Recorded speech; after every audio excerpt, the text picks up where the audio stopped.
Ontología del lenguaje. Capítulo 3. Los actos lingüísticos básicos. Antecedentes. Tal como lo hemos señalado previamente, según nuestra concepción tradicional, el lenguaje describe la realidad. Cuando digo, por ejemplo, el martes hizo sol, o esta es una mesa de madera, o mi computador tiene un disco duro de 40 megabytes, estas frases se entienden normalmente como descripciones de las propiedades de diferentes objetos. El martes pasado, esta mesa, mi computador. Cuando digo lo siento o muchísimas gracias, estas frases se entienden como descripciones de sentimientos. Nuestro sentido común da por sentado que el lenguaje describe el estado de las cosas. Esta concepción supone que la realidad ya está ahí mucho antes que el lenguaje, y lo que hace el lenguaje es simplemente describirla, hablar de ella. Se supone que el papel del lenguaje es pasivo. El lenguaje siempre llega tarde, cuando la realidad ya se ha establecido, ya ha ocupado su propio lugar. Por lo tanto, primero viene la realidad, después el lenguaje. El papel del lenguaje pareciera ser el de dar cuenta de lo existente. Esta es una interpretación muy antigua del lenguaje, cuyo origen se remonta a los antiguos griegos. Es tan vieja que normalmente olvidamos que se trata de una interpretación. Aún más, llegamos incluso a pensar que esta interpretación es, en verdad, una descripción de lo que es el lenguaje, y por lo tanto, una fiel representación de su propia realidad. Esta interpretación tan largamente sostenida ha sido seriamente cuestionada desde la segunda mitad del presente siglo, con la aparición de una rama de la filosofía llamada la filosofía del lenguaje, y muy particularmente a partir de las contribuciones tardías del filósofo austriaco Luigi Wittgenstein. La filosofía del lenguaje pronto planteó que cuando hablamos no solamente describimos una realidad existente, también actuamos. El lenguaje, se sostuvo, es acción. Tomemos un ejemplo. Cuando decimos a alguien te felicito, no estamos describiendo una felicitación, estamos realmente haciéndola. Estamos realmente ejecutando el acto de felicitar. El filósofo británico J.L. Austin fue el primero en destacar esta cualidad activa del lenguaje, o empleando sus propias palabras, la naturaleza ejecutante del lenguaje. Se dio cuenta de que aun cuando describimos, estamos haciendo una descripción y por lo tanto estamos actuando. Otro avance importante lo produjo el filósofo norteamericano John R. Searle, quien propuso, de una forma que nos recuerda a las indagaciones de los antiguos sofistas griegos y muy particularmente de Gorgias, lo que llamó una taxonomía de los actos del habla. Según Searle, cuando hablamos, ejecutamos un número restringido y específico de acciones. Estas acciones las llamó actos del habla. Nosotros los llamaremos actos lingüísticos, ya que estos actos pueden también ejecutarse en forma no verbal. Searle sostuvo que, sin importar el idioma que hablemos, sea este español, inglés o chino, siempre ejecutaremos el mismo número restringido y específico de actos lingüísticos. Quizás no sepamos hablar chino, pero sabemos, según Searle, que cuando los chinos hablan ejecutan el mismo tipo de acciones que hacen los mexicanos, los ingleses o los rusos. Todos los seres humanos, independientemente del idioma que hablamos, al hablar hacemos afirmaciones, hacemos declaraciones, hacemos peticiones. Estas acciones lingüísticas son universales. Las encontraremos en todos los idiomas, sea cual sea el lenguaje específico que se hable. La proposición de Searle reviste la mayor importancia. Ahora podemos observar el lenguaje y distinguir las diferentes acciones que ejecutamos cuando nos comunicamos. Gracias a estas contribuciones y a otras que no es del caso tratar aquí, una interpretación generativa y activa del lenguaje ha progresivamente sustituido nuestra vieja interpretación pasiva del lenguaje que lo restringía a su carácter descriptivo. Los actos lingüísticos. La representación de los diferentes actos lingüísticos que haremos a continuación simultáneamente se apoya a la vez que se aparta de la propuesta realizada por John R. Searle. Insistimos, Por lo tanto, en advertir que el tratamiento que haremos de los actos lingüísticos no corresponde a aquel hecho por el filósofo norteamericano, sino que representa una elaboración efectuada a partir de su propia propuesta. Afirmaciones y declaraciones. Al observar el habla como acción, es más, como una acción que siempre establece un vínculo entre la palabra, por un lado, y el mundo por el otro, cabe preguntarse lo siguiente. Cuando hablamos, ¿qué tiene primacía? ¿El mundo o la palabra? En otras palabras, ¿cuál de los dos? ¿La palabra o el mundo? Conduce la acción. ¿Cuál podríamos decir que manda? Estas preguntas tienen el mérito de llevarnos a establecer una importante distinción. A veces al hablar, la palabra debe adecuarse al mundo, mientras que otras veces el mundo se adecúa a la palabra. Cuando se trate del primer caso, cuando podamos sostener que la palabra debe adecuarse al mundo y que, por lo tanto, el mundo es el que conduce a la palabra, hablaremos de afirmaciones. Cuando suceda lo contrario, cuando podemos señalar que la palabra modifica al mundo y que, por lo tanto, el mundo requiere adecuarse a lo dicho, hablaremos de declaraciones. Lo importante de esta distinción es que nos permite separar dos tipos de acciones diferentes que tienen lugar al hablar, dos actos lingüísticos distintos. Habiendo efectuado la distinción, examinaremos a continuación cada uno de sus términos por separado. A. Afirmaciones. Las afirmaciones corresponden al tipo de acto lingüístico que normalmente llamamos descripciones. En efecto, ellas parecen descripciones. Se trata, sin embargo, de proposiciones acerca de nuestras observaciones. Creemos importante hacer esta aclaración. Tenemos el cuidado de no decir que las afirmaciones describen las cosas como son, ya que, como hemos postulado, nunca sabemos cómo ellas son realmente. Sabemos solamente cómo las observamos. Y dado que los seres humanos comparten por un lado una estructura biológica común y por el otro la tradición de distinciones de su comunidad, les es posible compartir lo que observan. Cuando nuestra estructura biológica es diferente, como sucede por ejemplo con los daltónicos, no podemos hacer las mismas observaciones. Lo que es rojo para uno puede ser verde para otro. ¿Quién tiene la razón? ¿Quién está equivocado? ¿Quién está más cerca de la realidad? Estas preguntas no tienen respuesta. Solo podemos decir que estos individuos tienen estructura biológica diferentes.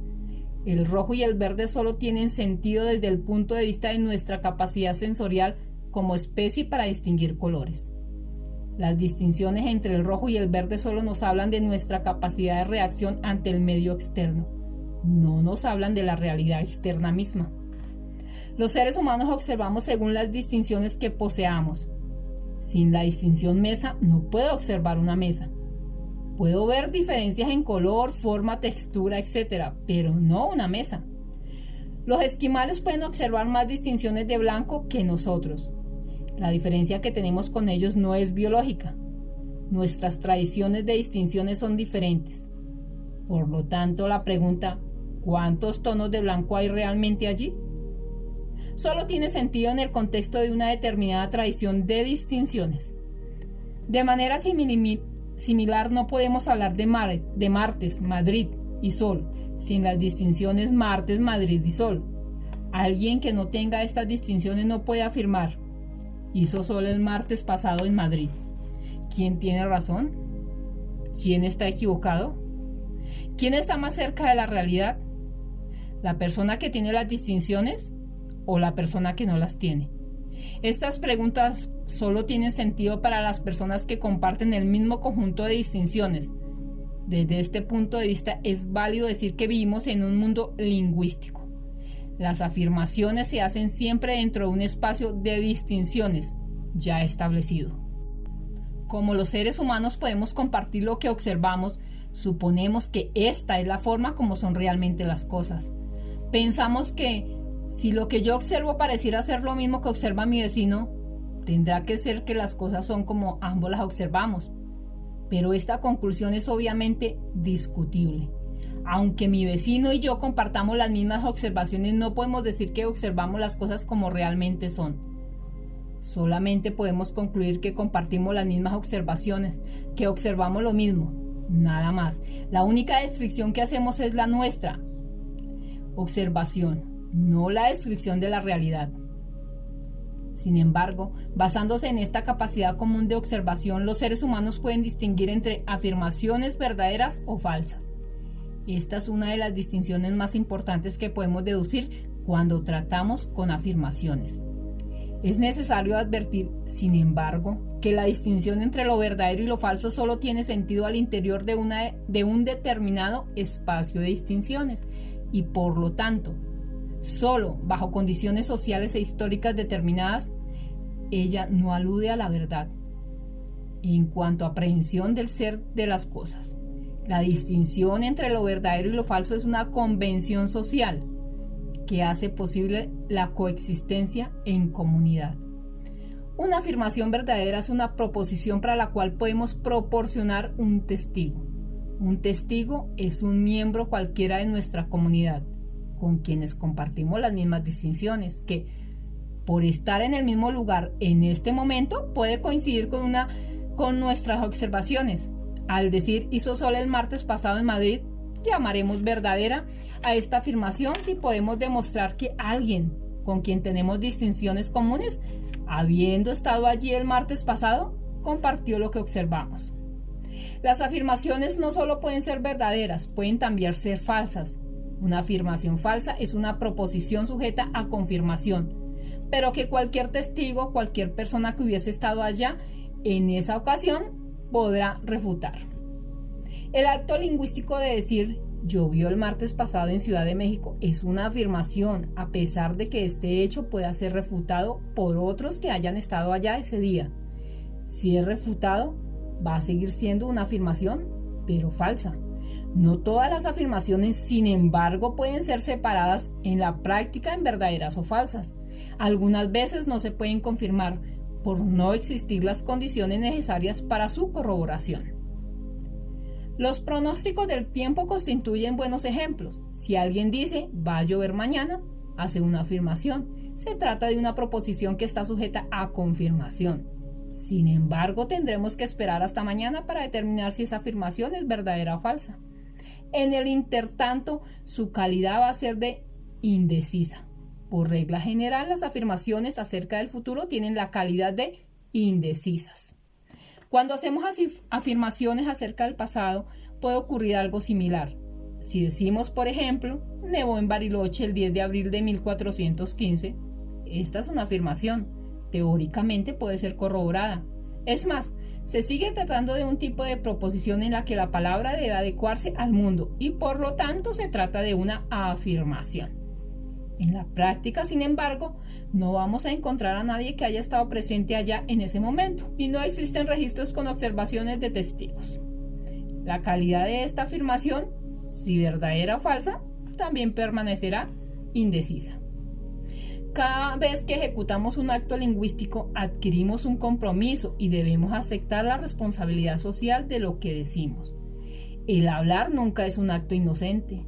Cada acto lingüístico se caracteriza por involucrar compromisos sociales diferentes. En el caso de las afirmaciones, el compromiso social guarda relación con la necesidad de establecer de manera efectiva que la palabra cumple con la exigencia de adecuarse a las observaciones que hacemos sobre el estado del mundo. Por lo tanto, cuando afirmamos algo, nos comprometemos con la veracidad de nuestras afirmaciones ante la comunidad que nos escucha. Contraemos una responsabilidad social por su veracidad. En otras palabras, nos comprometemos a la posibilidad de proporcionar un testigo que corrobore nuestras observaciones o, en su defecto, de cumplir con cualquier otro procedimiento que en la comunidad a la que pertenecemos se acepte como evidencia. Cuando hacemos afirmaciones hablamos del estado de nuestro mundo y por lo tanto estamos hablando de un mundo ya existente. Las afirmaciones tienen que ver con lo que llamamos normalmente el mundo de los hechos. B. Declaraciones. Muy diferente de las afirmaciones es aquel otro tipo de acto lingüístico llamado declaración. Cuando hacemos declaraciones no hablamos acerca del mundo, generamos un nuevo mundo para nosotros. La palabra genera una realidad diferente.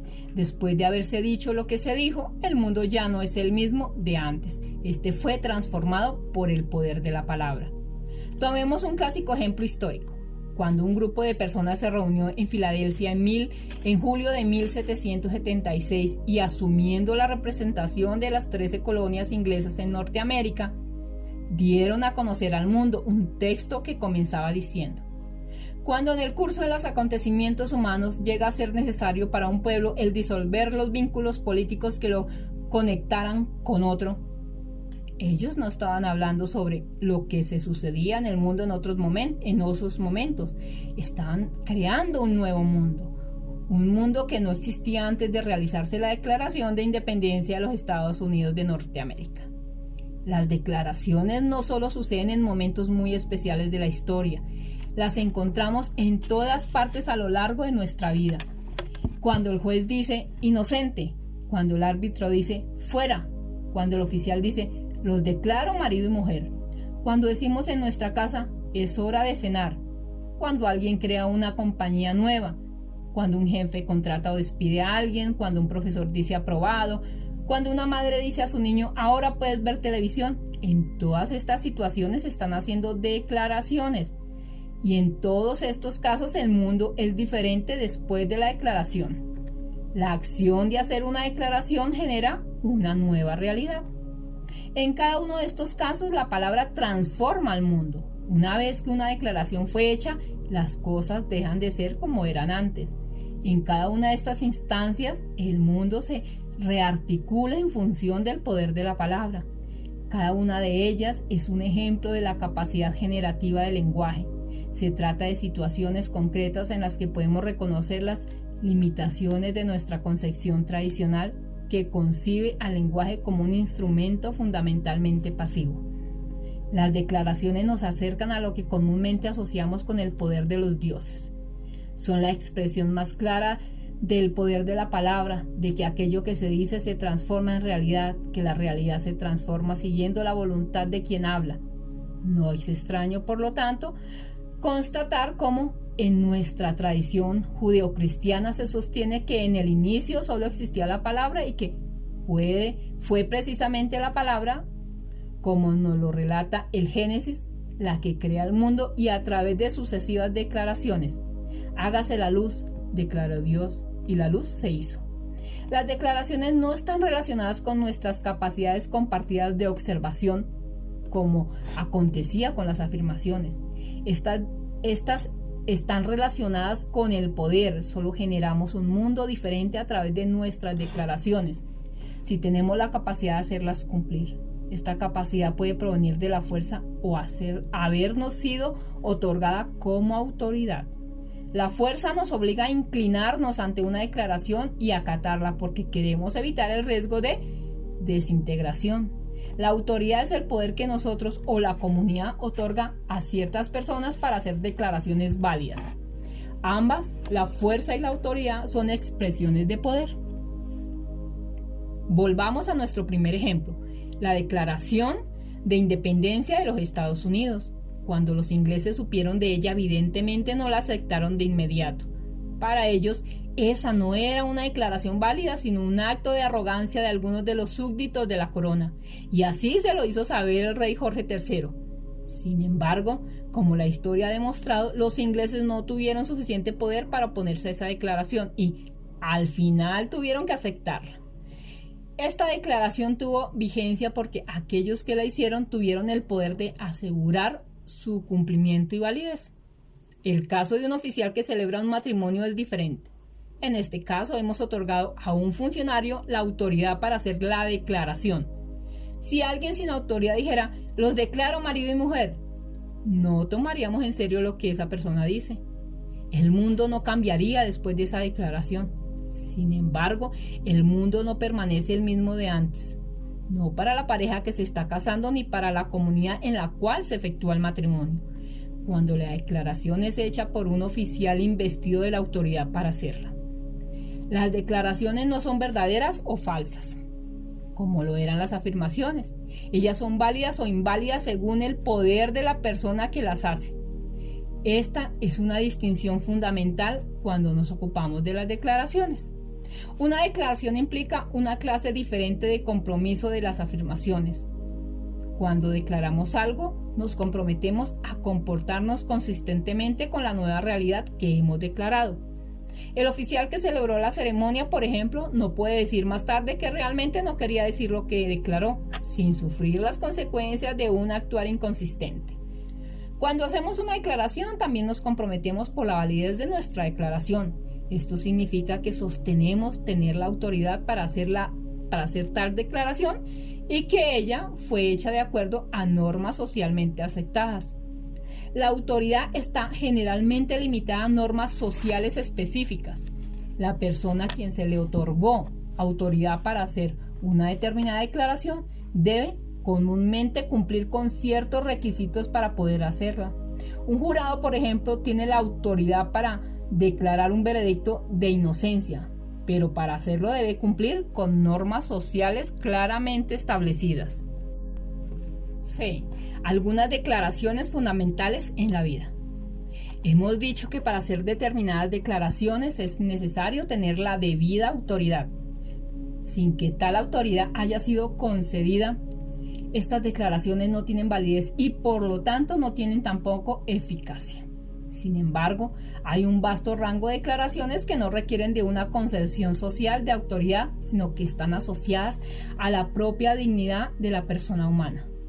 Así como el dignatario, por ocupar una posición de autoridad, tiene el poder para efectuar determinadas declaraciones que la sociedad reserva solo para algunos, de la misma forma toda persona humana tiene el poder de efectuar determinadas declaraciones en el ámbito de la propia vida personal y en cuanto ejerza tal poder, asienta su dignidad como persona. Una sociedad de hombres y mujeres libres es precisamente aquella sociedad que reconoce y sanciona socialmente los derechos que guardan relación con la dignidad de la persona humana. Ello se relaciona directamente con el reconocimiento de que el individuo, por el simple hecho de serlo, tiene autoridad para efectuar determinadas declaraciones. A continuación vamos a referirnos a un conjunto de declaraciones que pertenecen a este ámbito de autoridad personal. Nos restringimos solo a 6, conscientes de que podríamos añadir varias más. Primera, la declaración del no. El decir no es una de las declaraciones más importantes que un individuo puede hacer. A través de ella sienta tanto su autonomía como su legitimidad como persona y por lo tanto es la declaración en la que en mayor grado comprometemos nuestra dignidad. En cuanto a individuos podemos arrogarnos el derecho de no aceptar el estado de cosas que enfrentamos y las demandas que otros puedan hacernos. Este es un derecho inalienable que nadie puede arrebatarnos. En muchas ocasiones, sin embargo, el precio de decir que no es alto y depende nuevamente de cada uno pagarlo o no. Pero, aunque el precio sea alto, como individuos podemos seguir ejercitando nuestro poder de decir que no. Muchos de nuestros héroes, muchos de nuestros santos, son personas a las que admiramos porque estuvieron dispuestos a pagar con sus vidas el ejercicio de este derecho. Existen dos importantes instituciones sociales que descansan en el reconocimiento social del derecho de los individuos a decir que no: la democracia y el mercado. Ambas descansan en el derecho del individuo a escoger y todo derecho a escoger se sustenta, en último término, en el derecho a decir que no. Obviamente no se trata de las únicas instituciones en las que este derecho se manifiesta, ni se trata tampoco de sostener que no podamos reconocerle limitaciones, pero analizar esto nos sacaría del tema que estamos tratando. Más allá de héroes y santos de la democracia y el mercado, queremos destacar la importancia de la declaración no en la vida cotidiana de cada persona. Cada vez que consideremos que debemos decir no y no lo digamos, veremos nuestra dignidad comprometida. Cada vez que digamos no y ello se ha pasado por alto, consideramos que no fuimos respetados. Esta es una declaración que define el respeto que nos tenemos a nosotros mismos y que nos tendrán los demás. Es una declaración que juega un papel decisivo en el dar forma a nuestras relaciones de pareja, de amistad, de trabajo, a la relación con nuestros hijos, etc. De acuerdo a cómo ejercitemos el derecho a la declaración de no, definimos una u otra forma de ser en la vida. Es más, definimos también una u otra forma de vida. La declaración de no puede adquirir formas distintas. No siempre ella se manifiesta diciendo no. A veces, por ejemplo, la reconocemos cuando alguien dice basta, con lo cual declara la disposición a no aceptar lo que se ha aceptado hasta entonces. Ella se refiere, por lo tanto, a un proceso en el que hemos participado y al que resolvemos ponerle término. También reconocemos el no cuando alguien dice esto no es aceptable para mí y al hacerlo le fija al otro un límite con respecto a lo que estamos dispuestos a permitirle. 2. La declaración de aceptación. El sí. El sí pareciera no ser tan poderoso como el no. Después de todo, la vida es un espacio abierto al sí. Es como dirían los especialistas en computación, la declaración que opera por omisión. Mientras no decimos que no, normalmente se asume que estamos en el sí. Sin embargo, hay un aspecto extremadamente importante con respecto al sí, que vale la pena destacar. Se refiere al compromiso que asumimos cuando hemos dicho sí, o su equivalente, acepto. Cuando ello sucede, ponemos en juego el valor y respeto de nuestra palabra. Dado que sostenemos que somos seres lingüísticos, seres que vivimos en el lenguaje, se comprenderá la importancia que atribuimos al valor que otorgamos a nuestro sí. Pocas cosas afectan más seriamente la identidad de una persona que el decir sí y el no actuar coherentemente con tal declaración. Un área en la que esto es decisivo es el terreno de las promesas. Sobre ello hablaremos más adelante. 3. La declaración de ignorancia. Pareciera decir no sé. Fue una declaración sin mayor trascendencia. Alguien podría incluso argumentar que no se trata de una declaración sino de una afirmación y en algunos casos efectivamente puede ser considerada como tal. Cuando, por ejemplo, la comunidad, cualquiera que ella sea, establece consensualmente criterios que definen con claridad para sus miembros quién sabe y quién no sabe. Ello, sin embargo, no siempre acontece y, es más, en muchas ocasiones tampoco es posible alcanzar ese consenso. La experiencia nos muestra cuántas veces solemos operar presumiendo que sabemos, para luego descubrir cuán ignorantes realmente éramos. Uno de los problemas cruciales del aprendizaje es que muy frecuentemente no sabemos que no sabemos. Y cuando ello sucede, simplemente cerramos la posibilidad del aprendizaje y abordamos un terreno pleno de posibilidades de aprender cosas nuevas, como si fuera un terreno ya conocido. Cualquier cosa nueva que se nos dice queda por lo tanto atrapada en lo ya conocido o en la descalificación prematura. ¿Cuántas veces nos hemos visto exclamando sobre esto yo sé o esto es el viejo cuento de, para luego mucho más tarde comprobar que escuchábamos presumiendo que sobre aquello sabíamos y descubrir que nos habíamos cerrado a una posibilidad de aprendizaje? Y hay quienes podrán morir sin que logremos convencerlos de que no saben. Declarar no sé es el primer eslabón del proceso de aprendizaje. Implica acceder a aquel umbral en el que al menos sé que no sé y por lo tanto me abro al aprendizaje. Habiendo hecho esa primera declaración, puedo ahora declarar aprenderé y en consecuencia crear un espacio en el que me será posible expandir mis posibilidades de acción en la vida. Nuestra capacidad de abrirnos tempranamente al aprendizaje a través de la declaración no sé representa una de las fuerzas motrices más poderosas en el proceso de transformación personal y de creación de quienes somos. 4. La declaración de gratitud. Cuando niños nos enseñan a decir gracias y a menudo miramos a esa enseñanza como un hábito de buena educación, una formalidad que facilita la convivencia con los demás. No siempre reconocemos todo lo que contiene esa pequeña declaración. Por supuesto, podemos decir gracias sin que ello signifique demasiado, aunque insistimos, decirlo no es nunca insignificante. Pero podemos mirar la declaración de gracias como una oportunidad de celebración de todo lo que la vida nos ha proveído y de reconocimiento a los demás por lo que hacen por nosotros y lo que significan en nuestra vida. En este contexto, no podemos dejar de reconocer el poder generativo de la acción que ejecutamos al decir gracias. Cuando alguien cumple a plena satisfacción con aquello a que se ha comprometido con nosotros y le decimos gracias, con ello no estamos solo registrando tal cumplimiento, estamos también construyendo nuestra relación con dicha persona. No hacerlo puede socavar dicha relación. No importa el tipo de relación de que se trate, sea esta sentimental, de amistad o de trabajo.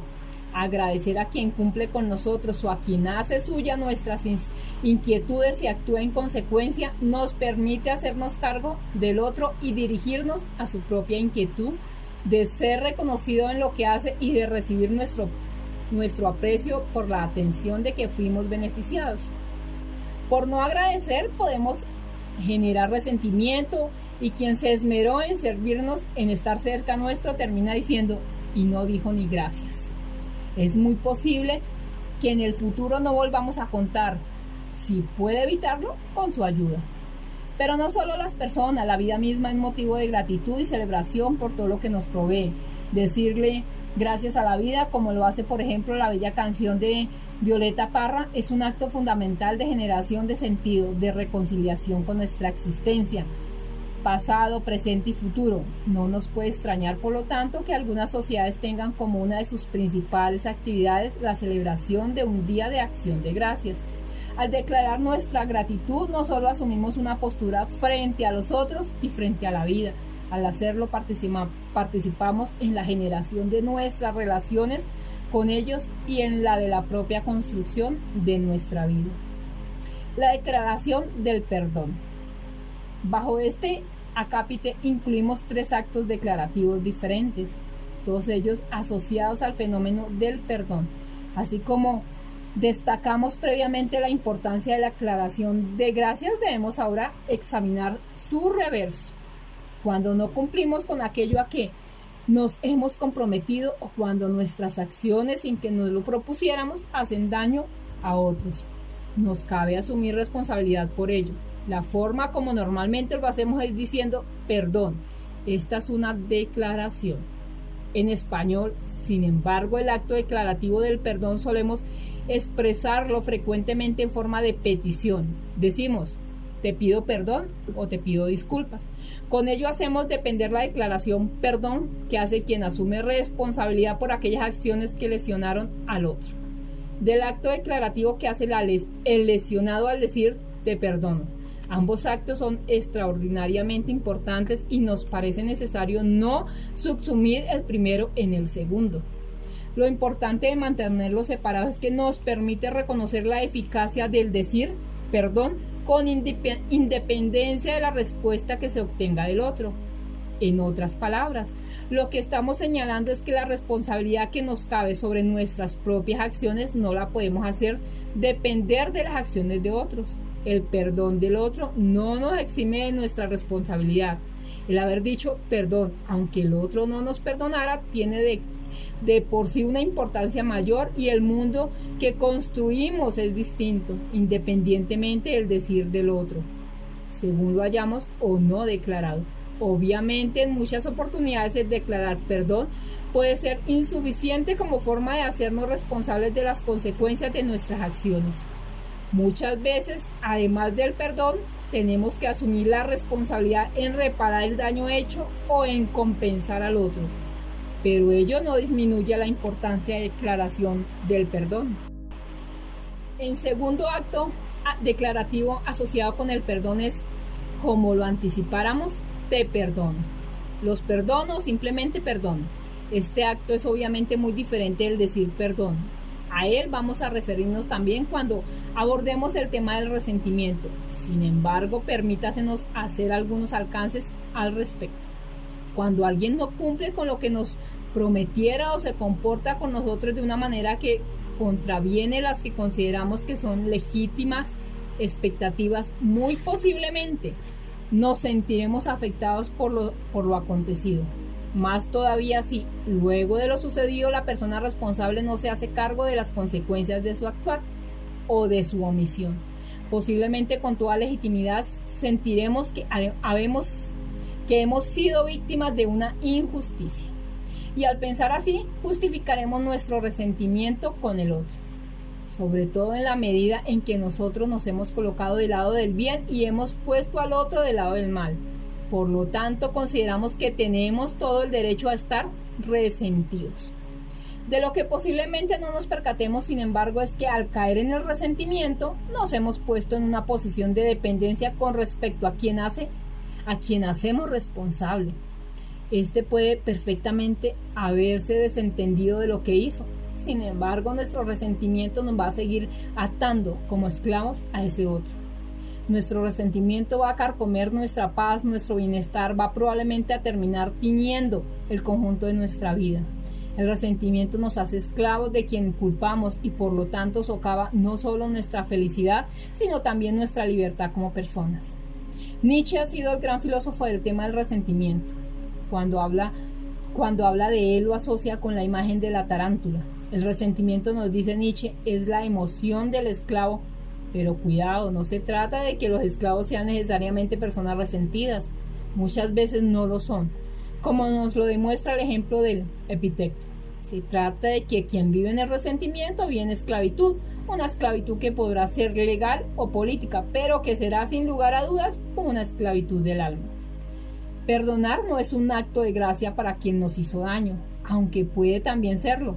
Perdonar es un acto declarativo de liberación personal. Al perdonar rompemos la cadena que nos ata al victimario y que nos mantiene como víctimas. Al perdonar nos hacemos cargo de nosotros mismos y resolvemos poner término a un proceso abierto que sigue reproduciendo el daño que originalmente se nos hizo. Al perdonar reconocemos que no solo el otro, sino también nosotros mismos somos ahora responsables de nuestro bienestar. Cuando hablamos de perdonar suele surgir también el tema del olvido. Hay quienes dicen, yo no quiero olvidar, o siento que tengo la obligación de no olvidar. Olvidar o no es algo que no podemos resolver por medio de una declaración. De cierta forma, no depende enteramente de nuestra voluntad. El perdón, sin embargo, es una acción en que está en nuestras manos. Es una acción que está en nuestras manos. El tercer acto declarativo asociado al perdón es, esta vez, no el decir perdón, ni tampoco el perdonar a otros, sino perdonarse a sí mismos. En rigor, esta es una modalidad del acto de perdonar y por lo tanto lo que hemos dicho con respecto al perdonar a otros vale para el perdonarse a sí mismo. La diferencia esta vez es que asumimos tanto el papel de víctima como de victimario. Una de las dificultades que encontramos en relación al perdón a sí mismo proviene de sustentar una concepción metafísica sobre nosotros que supone que somos de una determinada forma y que tal forma es permanente. Por lo tanto, si hicimos algo irreparable, ello habla de cómo somos y no podemos sino cargar con la culpa por el resto de nuestras vidas.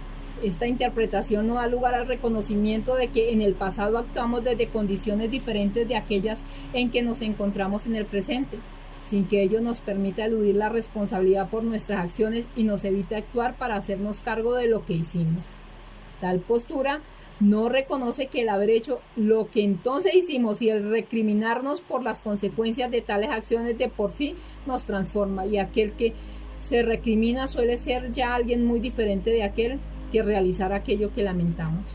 El perdón a sí mismo tiene el mismo efecto liberador de que hablamos anteriormente, y hacerlo es una manifestación de amor a sí mismo y a la propia vida. 6. La declaración de amor. La última declaración de la que queremos hablar en esta sección es aquella en la que un individuo le dice a otro, te amo o te quiero. Sin entrar a examinar esta ocasión lo que es el amor, desde un punto de vista lingüístico, es importante señalar que este remite a un vínculo particular, un tipo de relación entre dos personas. Dada la ya aludida capacidad recursiva del lenguaje, podemos también hablar de amor a sí mismo, refiriéndonos precisamente al tipo de relación que mantenemos con nosotros mismos. Un supuesto común es que el amor existe y que decir te amo no hace más que describir lo que está allí, basado en tal supuesto. A veces escuchamos a quienes dicen, ¿qué sentido tiene decir que te quiero? ello no cambia nada. Es posible que ello no cambie la emoción que uno siente por el otro, pero decirlo o no decirlo no es indiferente a la relación que construimos con el otro, particularmente cuando este otro es también un ser humano. El declarar te amo, te quiero, participa en la construcción de mi relación con el otro y forma parte de la creación de un mundo compartido. Es importante examinar nuestras relaciones personales fundadas en vínculos de afecto, como lo son, por ejemplo, nuestra relación de pareja, con nuestros hijos, con nuestros padres, nuestros amigos, etc. Y preguntarnos, ¿cuán a menudo solemos declararnos mutuamente el afecto que nos tenemos? Preguntarnos también qué diferencia le significaría al otro el escuchar esta declaración. Es importante no olvidar cómo el hablar y por lo tanto también el callar genera nuestro mundo. Mientras escribo, recuerdo la película inglesa Remains on the Base, que viera unos días atrás. El tema central de la película es precisamente la ausencia de la declaración de amor. En ella vemos lo que sucede con dos personas que fueron incapaces de decirse el uno al otro, te amo. D. Sobre la relación entre las afirmaciones y las declaraciones. Hasta ahora hemos identificado dos actos lingüísticos, las afirmaciones y las declaraciones. Pareciera, sin embargo, que ambos se sitúan a un mismo nivel y solo se diferencian según quien conduce la declaración, palabra mundo. No habría ningún problema con ello, de no ser que omite un aspecto que consideramos importante destacar. Las declaraciones representan el acto lingüístico primario por excelencia, vale decir, el que crea las condiciones para la emergencia de los demás, sin que ello implique negar la distinción que hemos efectuado entre afirmaciones y declaraciones. Cabe reconocer que para que tengamos afirmaciones requerimos de un espacio declarativo en el cual ellas se constituyen. Tomemos un ejemplo para ilustrar lo anterior. Decir hoy es jueves es una afirmación para todos los miembros de una comunidad que compartan la forma como llamamos los días. Se trata de una proposición que podrá ser considerada verdadera o falsa. Quien hace esta afirmación no pretende estar modificando nada al hacerla. Sin embargo, para que esta declaración pueda efectuarse hubo de haber un momento en el que, por declaración, se estableció la convención de llamar a los días de una determinada manera y que nos permite decir que hoy es jueves. Dijimos anteriormente que las afirmaciones dan cuenta de nuestras observaciones y que éstas operan al interior de un espacio de distinciones determinado. Lo que señalamos ahora es que todo espacio de distinciones, condición de las afirmaciones, es en rigor un espacio declarativo. El que las afirmaciones, como otros actos lingüísticos que examinaremos a continuación, resulten y por lo tanto sean fenómenos derivativos del poder de las declaraciones, no significa que en su operar concreto ellas no puedan ser reconocidas como actos lingüísticos diferentes, distintos de las mismas declaraciones que las posibilitan. Un error habitual que se suele cometer al comparar las afirmaciones con las declaraciones es el de suponer que, dado el poder de transformación de estas últimas, las afirmaciones son poco importantes. Es más, que las afirmaciones no se relacionan con nuestra capacidad de intervenir y transformar el mundo. Ello es equivocado, solo podemos intervenir en el mundo que somos capaces de reconocer y nuestra capacidad de observación es decisiva para un adecuado ejercicio de nuestra capacidad de intervención. Mis evaluaciones sobre lo que es posible en el mundo en términos de mi actuar descansan en las afirmaciones que yo pueda hacer sobre él. Veamos un ejemplo. Alguien me dice, la bolsa de valores acaba de experimentar una caída en 100 pesos. Esta es obviamente una afirmación, pero a partir del hecho de que conozco este hecho, hay muchas acciones que puedo tomar, vender, comprar, etc., que no tendría como considerar de no haber tenido acceso a esa afirmación. Lo mismo poniendo otro ejemplo extremo, si alguien me dice, la casa se está incendiando, posiblemente no se me va a ocurrir huir o procurar salvar algunas cosas de no haberse hecho esta afirmación. A la vez, muchas afirmaciones pueden no tener ninguna significación en términos de mis posibilidades de acción. Por lo tanto, no toda afirmación me es igualmente importante. Esto nos lleva a una segunda distinción con respecto a las afirmaciones. Anteriormente dijimos que ellas podían distinguirse entre verdaderas y falsas. ahora podemos establecer que también podemos distinguir entre afirmaciones relevantes o irrelevantes según la relación que ellas tengan con nuestras inquietudes. Sobre el pronóstico del tiempo para mañana en Sudán resultará probablemente irrelevante si mañana estaré todo el día en Bogotá. No es lo mismo, sin embargo, si mañana tengo que viajar a Sudán y que el objetivo de mi viaje depende grandemente del estado del tiempo. Una competencia importante en la vida es saber distinguir entre afirmaciones relevantes e irrelevantes y en general las primeras. Las afirmaciones dan cuenta del mundo en que vivimos y por lo tanto nuestra capacidad de hacer afirmaciones habla del tamaño y carácter de nuestro mundo. Una persona provinciana se caracteriza por una capacidad muy reducida de hacer afirmaciones y en consecuencia por un mundo muy reducido. El concepto de mundo en ese sentido no es geográfico, es una distinción existencial y guarda relación entre otras cosas con nuestra capacidad de hacer afirmaciones sobre el acontecer. Para poder desarrollar en mayor profundidad el tema de la relevancia de nuestras afirmaciones, es preciso, sin embargo, introducir dos distinciones adicionales. Se trata de las distinciones de inquietudes y de juicios. La distinción de inquietud. Llegados a este punto, nos parece oportuno introducir la distinción de inquietud. Como se apreciará más adelante, ella ocupa un lugar central dentro de nuestra interpretación. Los seres humanos actuamos, uno de los dominios de nuestro actuar es el lenguaje. Una forma de entender lo que llamamos inquietud es haciendo la pregunta ¿por qué actuamos? ¿O por qué hablamos? Las respuestas que demos a esas preguntas, en la medida que se sitúen en el terreno de lo que la psicología llamaría motivaciones, corresponden a lo que se apunta con la distinción de inquietud. Más adelante se apreciará también por qué no usamos los términos motivaciones, propósitos o intenciones, que son los que habitualmente se utilizan a este respecto. Sostenemos que los seres humanos al actuar nos estamos haciendo cargo de algo. Como apuntara el filósofo Martin Heidegger, la existencia humana resulta para los seres humanos un asunto del que requieren hacerse cargo y por lo tanto al que tienen que atender. Los seres humanos sostenemos, no podemos descansar como sucede con otros seres vivos en la total inocencia de la existencia en un simple dejarla fluir.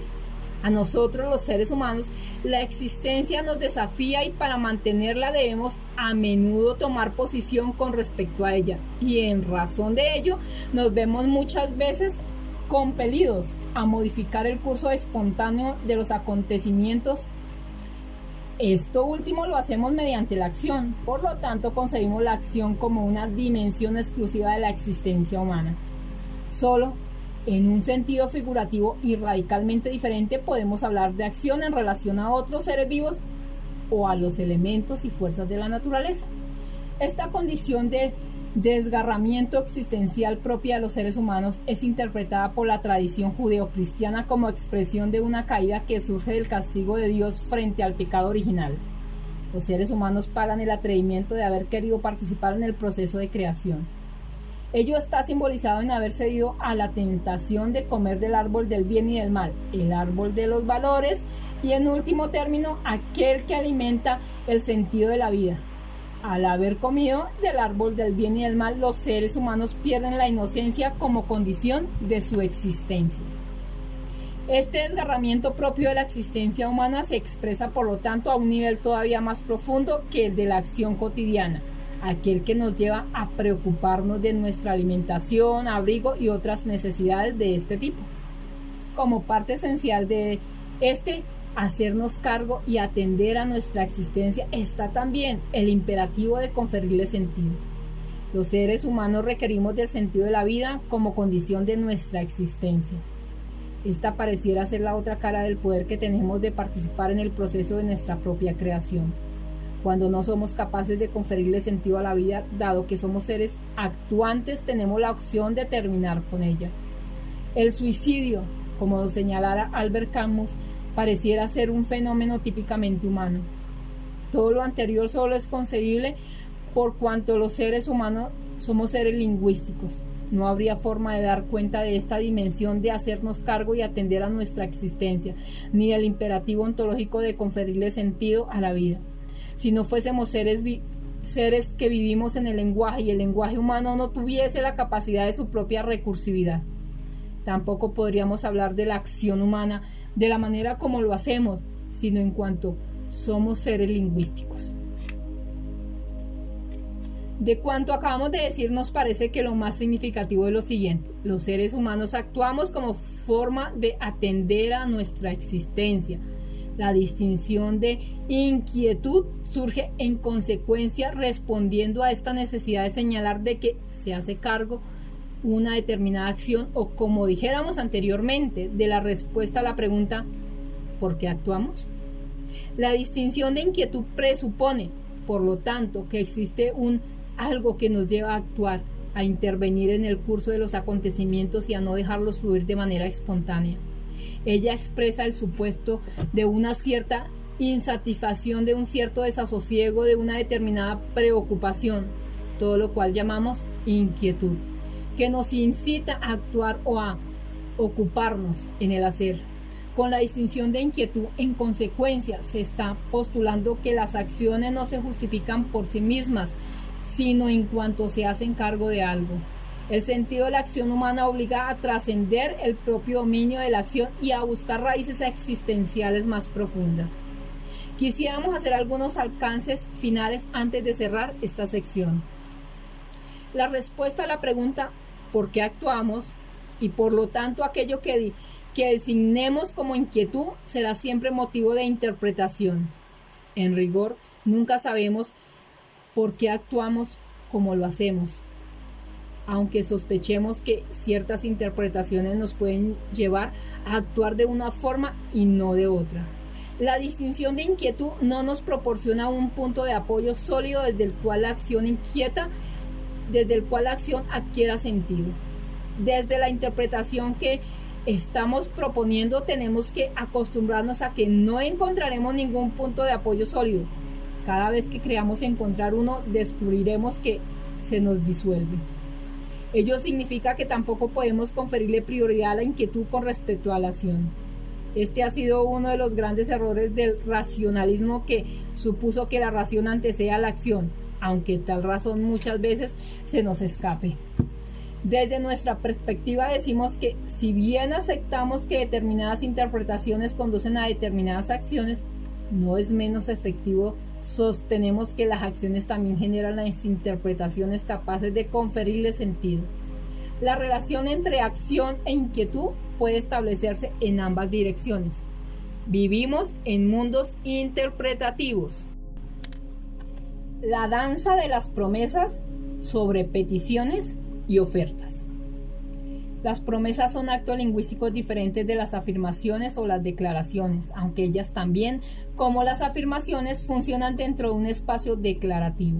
Las promesas son, por excelencia, aquellos actos lingüísticos que nos permiten coordinar acciones con otros. Cuando alguien hace una promesa, él o ella se compromete ante otro a ejecutar alguna acción en el futuro. Cuando alguien me promete que él o ella va a ejecutar una determinada acción en el futuro, yo puedo tomar compromisos y ejecutar acciones que antes hubieran sido imposibles. Si mi jefe me dice, le voy a dar una bonificación de $700 el próximo viernes, o un compañero de trabajo me dice, estaré presente en la reunión de mañana, yo ahora puedo actuar basándome en el hecho de que cuento con esas promesas. En el primer caso puedo, por ejemplo, hacer planes para ir a esquiar sabiendo que tendré el dinero para hacerlo. O en el segundo caso, puedo prometer a mi cliente una respuesta a su petición porque la reunión ha sido convocada para tratar su asunto. Las promesas implican un compromiso manifiesto mutuo. Si prometo algo a alguien, esta persona puede confiar en ello y esperar que cumpla con las condiciones de satisfacción de mi promesa. Esto no es solamente un compromiso personal, sino social. Nuestras comunidades, como condición fundamental para la coexistencia social, se preocupan de asegurar que las personas cumplan sus promesas y por lo general sancionan a quienes no lo hacen. Gran parte de nuestra vida social está basada en nuestra capacidad de hacer y cumplir promesas. Nuestra extensa legislación sobre contratos en un recurso mediante el cual reforzamos socialmente la obligatoriedad para las personas de cumplir lo estipulado en sus promesas. En ambientes menos formales, el incumplimiento de una promesa nos da derecho a formular un reclamo. Nietzsche dijo en una oportunidad que los seres humanos son animales que hacen promesas. Las promesas son constitutivas de la existencia humana, como lo son los otros actos lingüísticos. Debido a esta capacidad de hacer promesas, podemos incrementar nuestra capacidad de acción. Podemos lograr cosas que no nos hubieran sido posibles sin la habilidad de coordinar nuestra acción con los de otros. Basta mirar alrededor y observar nuestro mundo para comprobar que gran parte de lo que observamos descansa en la capacidad de los seres humanos de hacer promesas. Nos damos cuenta de que nuestro trabajo, nuestro matrimonio, nuestra educación, nuestro sistema político, etc., se generaron porque había personas que hacían promesas a otras.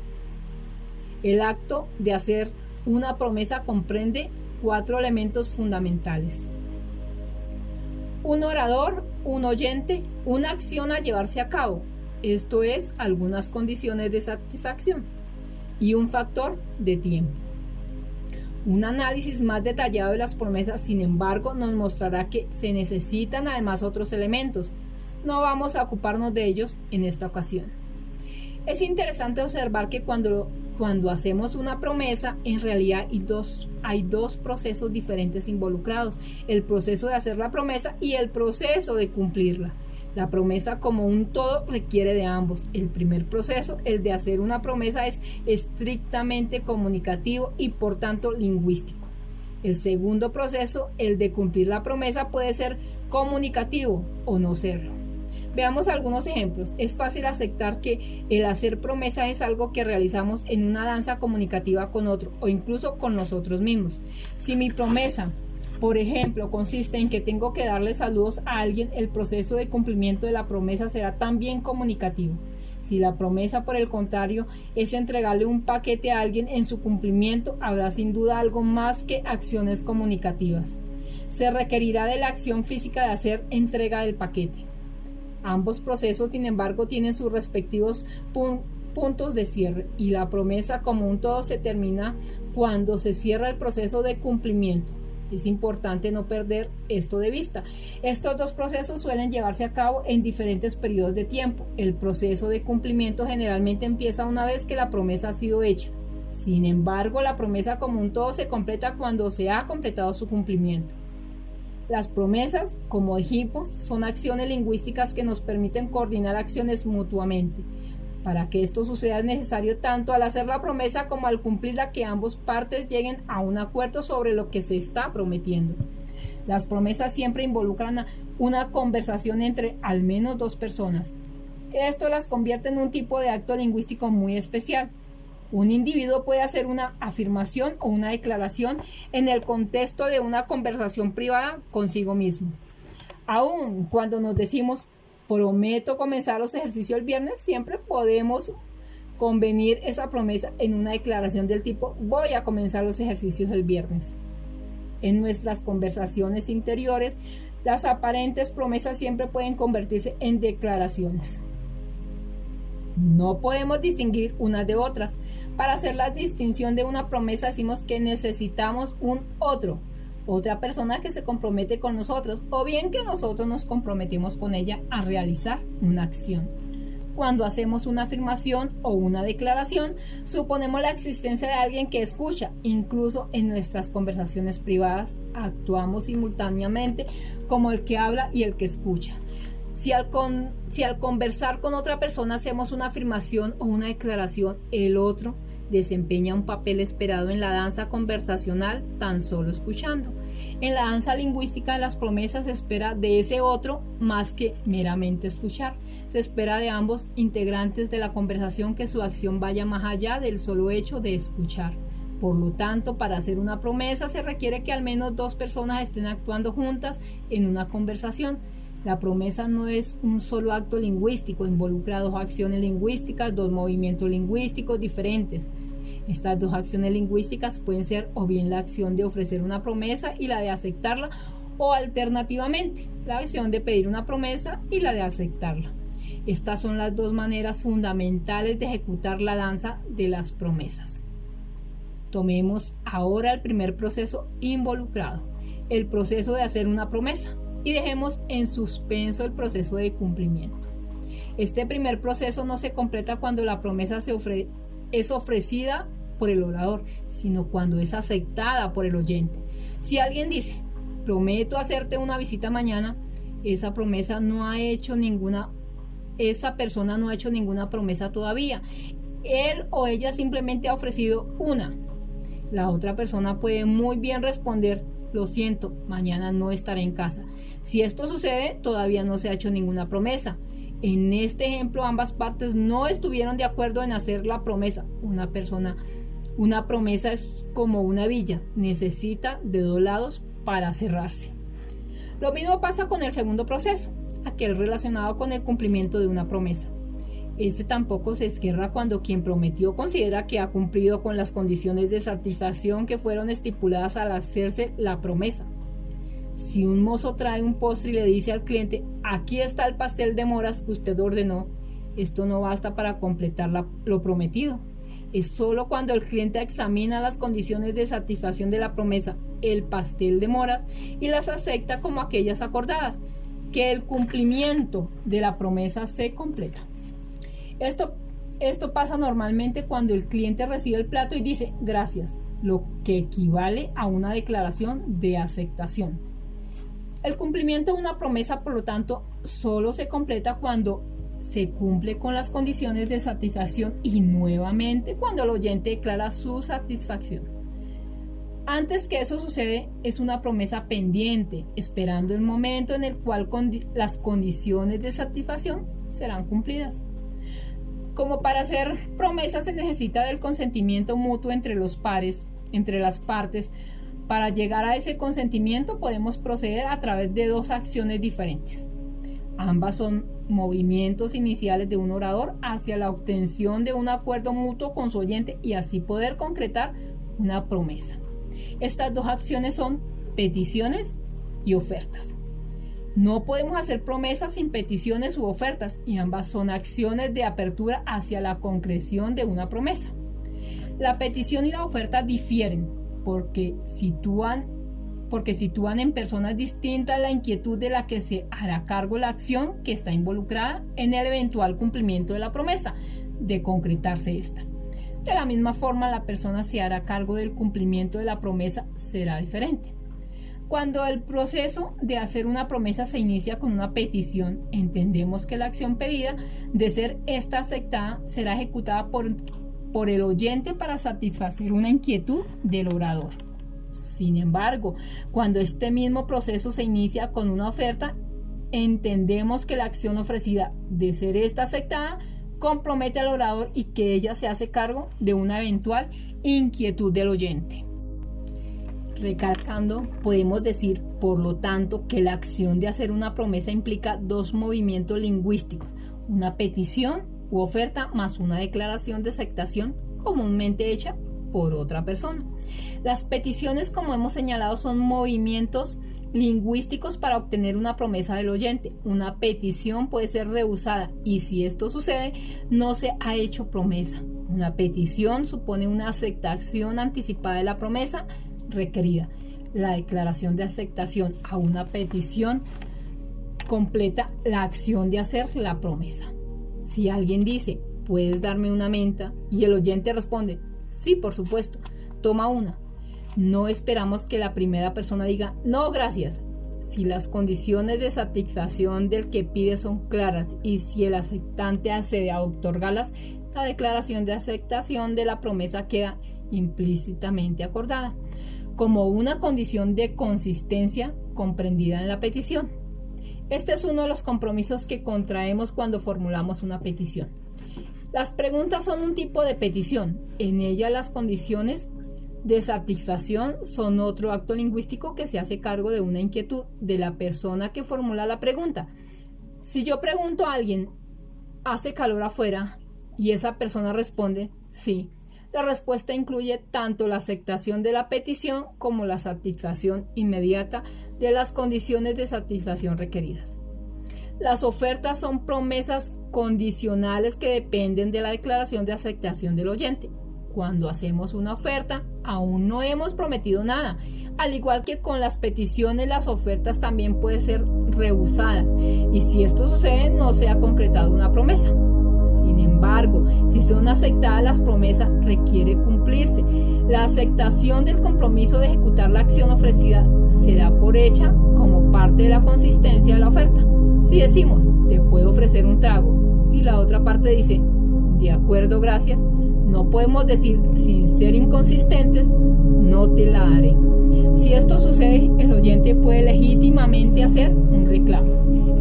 Como las peticiones y la oferta son básicamente movimientos de apertura para obtener promesas, comprenden los mismos elementos básicos que hemos identificado en estas. Incluyen un orador, un oyente, algunas condiciones de satisfacción y un factor de tiempo.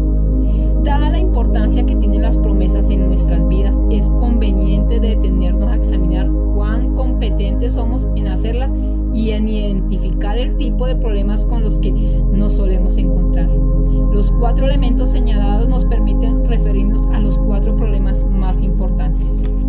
El primero guarda relación con quien identificamos como el orador, pues es quien abre el juego. Como sabemos, en la danza de las promesas, los 2 interlocutores participan en el hablar. Un problema habitual dice relación con personas que no saben hacer peticiones u ofertas. Y aquí tenemos 2 situaciones. La primera guarda relación con personas que simplemente no piden o no ofrecen en determinados dominios de sus vidas o bajo determinadas circunstancias. Hay quienes, por ejemplo, sabiendo que pedir al interior de la familia, suelen no hacerlo en la oficina o con determinados amigos, o cuando, por ejemplo, nacen el amor. Ellos esperan que los demás descubran casi por arte de magia lo que les inquieta o importa. Muchas veces caen en el resentimiento culpando a los demás por no cumplir promesas que jamás se atrevieron a pedir. No pedir no solo condiciona una determinada identidad y resulta en una particular manera de ser, sino que es un factor que define el tipo de vida que podemos esperar. Insistimos en uno de nuestros postulados básicos: no es que siendo como somos, no pidamos. Más bien, el no pedir nos hace ser como somos y nos confiere una forma de vida correspondiente. Si comenzamos a pedir donde no lo hacemos, transformamos nuestra forma de ser. De la misma manera, hay también quienes no hacen ofertas y en consecuencia asumen un papel pasivo en mostrarse como posibilidad para otros. Si estos otros no los descubren, están condenados a pasar inadvertidos en cuanto a recursos valiosos para los demás. Ellos, por lo tanto, no toman responsabilidad en hacerse reconocer en lo que valen, sino que quedan sujetos al accidente del descubrimiento por otros. Nuevamente, ello tiene profundas repercusiones en la identidad y formas de vida a las que pueden acceder. Hay también quienes creen hacer peticiones u ofertas que no suelen ser escuchadas como tales. Algunos piensan, por ejemplo, que decir que algo no les gusta es equivalente a pedir que eso se modifique. Obviamente no es lo mismo y muchas veces las cosas seguirán como estaban simplemente porque no se hizo una petición concreta y clara. Desde el lado del oyente de una petición u oferta también pueden producirse problemas, particularmente cuando no sabemos aceptar ofertas o rehusar pedidos. ¿Cuántas veces, por ejemplo, decimos sí a un pedido que consideramos que no debiéramos haber aceptado? ¿Cuál es el precio que pagamos en identidad, en autoestima y dignidad cuando no somos capaces de decir no? ¿Cómo se manifiesta esto en nuestras relaciones con los demás? ¿Qué consecuencias traen nuestras vidas? Pasemos a continuación al elemento que guarda relación con la acción comprendida y con sus condiciones de satisfacción. Ahora estamos ante una situación en la que se hizo una petición o una oferta y esta fue aceptada. Sin embargo, lo que el orador entiende que se prometió resulta ser diferente a lo que entendió el oyente. Ambos, sin embargo, operan bajo el supuesto de que esa promesa se hizo y que será cumplida. Ambos, por lo tanto, tomarán acciones descansando en ese supuesto, solo para comprobar más tarde que lo que esperaban que ocurriera no sucederá. Quien espera que se cumpla con la acción prometida verá frustradas sus expectativas, como también las verá quien descubra que lo que realizó para cumplir con lo prometido no produce la satisfacción esperada. ¿Cuál es el costo en productividad, en bienestar personal, en identidad que resultará de una situación como esta? ¿Cuántas veces nos vemos enfrentados a situaciones de este tipo? Examinemos por último lo que sucede cuando esta vez se concreta una promesa con claras condiciones de satisfacción, pero no se establece con claridad su fecha de cumplimiento. Una promesa que no especifica con claridad el tiempo en el que debe cumplirse no es una promesa. Quien espera su cumplimiento no está en condiciones de descansar en el hecho de que tal promesa se cumplirá, dado que no se sabe cuándo ello podría suceder. Es más, al no especificarse cuánto debe cumplirse la promesa, tampoco hay espacio para reclamar, dado que siempre puede arguirse que en algún momento, más temprano o más tarde, lo prometido se cumplirá. Una promesa que no especifica el factor de tiempo no obliga y por lo tanto, en rigor, no puede considerarse una promesa. Es necesario preguntar sobre las consecuencias de esta situación. Cuando hacemos una promesa nos comprometemos en dos dominios: sinceridad y competencia. La sinceridad en este contexto es el juicio que hacemos de que las conversaciones y los compromisos públicos contraídos con la persona que hizo la promesa concuerdan con sus conversaciones y compromisos privados. La competencia guarda relación con el juicio de que la persona que hizo la promesa está en condiciones de ejecutarla efectivamente, de modo de proveer las condiciones de satisfacción acordadas. Cuando falta cualquiera de estos dos factores, sinceridad o competencia, la confianza se ve afectada. Normalmente decimos que confiamos en alguien que hizo una promesa cuando juzgamos que esa persona es sincera y competente al hacerla. La desconfianza surge del juicio que hacemos de que quien promete carece de sinceridad y o de competencia y que por lo tanto no podemos asegurar el cumplimiento. Estos compromisos involucrados en las personas hacen que ellas tengan sumo poder en la vida social y sean uno de los pilares de nuestra capacidad de coordinación de acciones. Como ya hemos visto, una de las principales diferencias entre los actos lingüísticos es que implican diferentes compromisos sociales. Estos son presupuestos que hacemos al escuchar lo que decimos y por los cuales los oradores nos hacemos responsables. Como dijimos anteriormente, cuando hablamos no somos inocentes, siempre somos responsables de los compromisos sociales implícitos en nuestros actos lingüísticos. Los actos lingüísticos fundamentales: 1. Afirmaciones. 2. Declaración. 3. Promesas. 4. Oferta más declaración de aceptación. Y 5. Petición más declaración de aceptación. Cuando hago una afirmación me comprometo a la veracidad de lo que afirmo. Cuando hago una declaración me comprometo a la validez y a lo adecuado de lo declarado. Cuando hago una promesa, una petición o una oferta, me estoy comprometiendo a la sinceridad de la promesa involucrada. Y cuando me comprometo a cumplir una promesa, me estoy comprometiendo también a tener la competencia para cumplir con las condiciones de satisfacción estipuladas. Esto no significa que no podamos romper nuestros compromisos. Por supuesto, podemos hacerlo y lo hacemos. Sin embargo, esto va a afectar nuestra comunicación con los demás y debemos esperar grados variables de sanciones por no cumplir con ellos. El papel generativo del lenguaje. Debiéramos ser capaces de observar cuán lejos estamos de nuestra comprensión tradicional del lenguaje.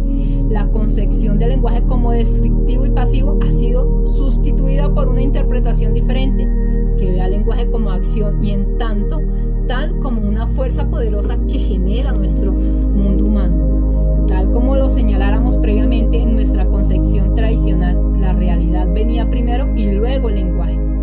En la nueva concepción, el lenguaje genera realidad. Cualquier realidad que exista más allá del lenguaje, este no puede hablar de ella. El lenguaje solo puede apuntar en su dirección, hablar de ella sin tocarla, o como nos recomendara Wittgenstein, cruzarla en silencio. Sustituimos la antigua interpretación descriptiva del lenguaje por lo que llamamos la interpretación generativa. Debido a que el lenguaje no es pasivo, debido a que el lenguaje es acción, este genera permanentemente nuestras realidades. Nosotros los seres humanos vivimos en mundos lingüísticos y nuestra realidad es una realidad lingüística. Creamos el mundo con nuestras distinciones lingüísticas, con nuestras interpretaciones y relatos y con la capacidad que nos proporciona el lenguaje para coordinar acciones